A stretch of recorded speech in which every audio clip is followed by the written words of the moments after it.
চে গুয়েভারার জন্মদিন আজ। আমরা যারা শিল্প সাহিত্য সংস্কৃতি কিংবা বিপ্লবের সাথে সম্পৃক্ত তারা চে সম্পর্কে কম বেশি জানি ও বুঝি, কিন্তু তার জীবন ও কর্ম সম্পর্কে কতটুকুন জানি আমরা কি জানি তিনি কোথায় জন্মগ্রহণ করেছিলেন, কাদের তিনি বিপ্লবের গান শুনিয়েছিলেন, কিংবা কোথায় বা তিনি মৃত্যুবরণ করেছিলেন? এসব জানতেই আজকের এই বিশেষ আয়োজনে আমি পিন্টু রহমান, কথা সাহিত্যিক। আশা করি চ্যানেলটি সাবস্ক্রাইব করে পাশে থাকবেন। 14 জুন, ইতিহাসের পাতায় এই দিনটি যেন এক বিদ্রোহের জন্মস্মারক। 1928 সালের এই দিনেই আর্জেন্টিনার রোসারিও শহরে জন্ম নিয়েছিলেন এক দুরন্ত শিশু, যার নাম ছিল এর্নেস্তো গেভারা দে লা সেরনা। পরবর্তীতে বিশ্ব তাকে চিনেছে চে গুয়েভারা নামে, যিনি এক গেরিলা যোদ্ধা, একজন দার্শনিক, লেখক এবং সর্বোপরি বিপ্লবের অমর প্রতীক। শৈশব। চের শৈশব ছিল অ্যাজমার কঠিন শ্বাসকষ্টে জর্জরিত, কিন্তু তার মধ্যে ছিল এক অবিশ্বাস্য মানসিক জেদ, এক দুর্দমনীয় কৌতূহল।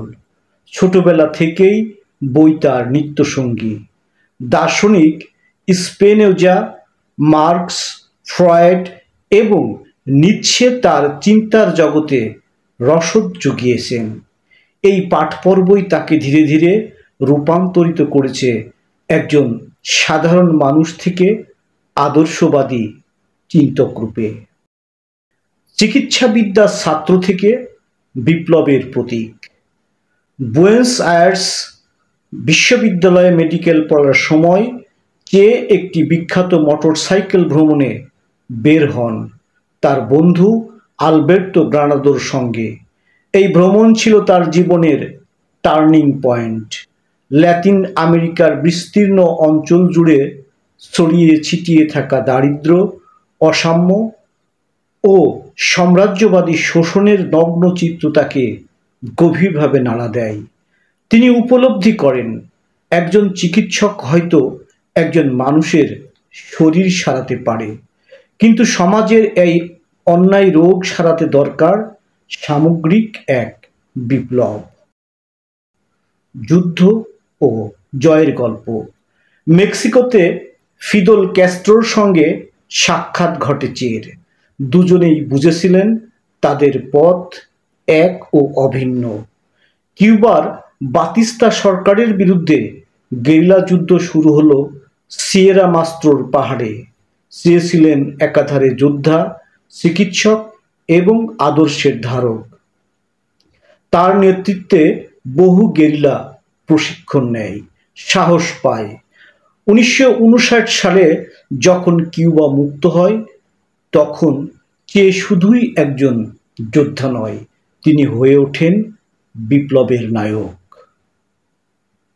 চে গুয়েভারার সাহিত্য চর্চা তার রাজনৈতিক চিন্তার সমান গুরুত্বপূর্ণ।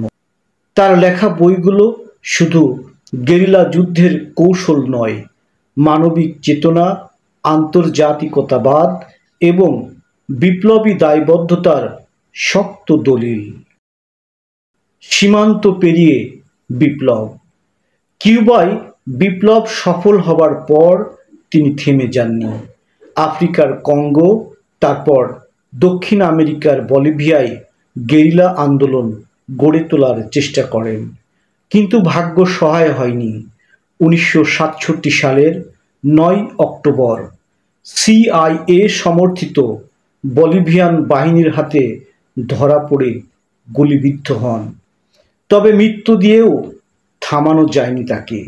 গুলির শব্দ থেমে গেলেও চের নাম উচ্চারিত হতে থাকে ধূপ ছায়ার মতো, কবিতার মতো।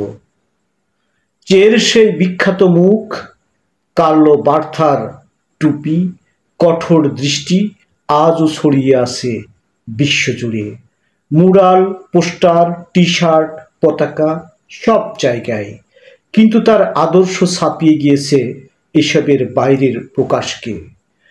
তার মুখশ্রী শুধু ছবি নয়, তা এক প্রতীক আদর্শের, বিপ্লবের এবং পরিবর্তনের। পরিশেষে বলতে পারি, চে গুয়েভারা ছিলেন না নিছক একজন গেরিলা, তিনি ছিলেন আদর্শবাদী, ছিলেন দার্শনিক, ছিলেন এক নিষ্কলুষ স্বপ্নদ্রষ্টা, যিনি বিশ্বাস করতেন বিপ্লব আসবেই যদি অন্তরে থাকে ভালোবাসা, অন্যায়ের বিরুদ্ধে রাগ আর সমাজ বদলের তীব্র আকাঙ্ক্ষা। আজকের এই জন্মদিনে আমরা তাকে গভীর শ্রদ্ধার সাথে স্মরণ করছি। শুভ জন্মদিন।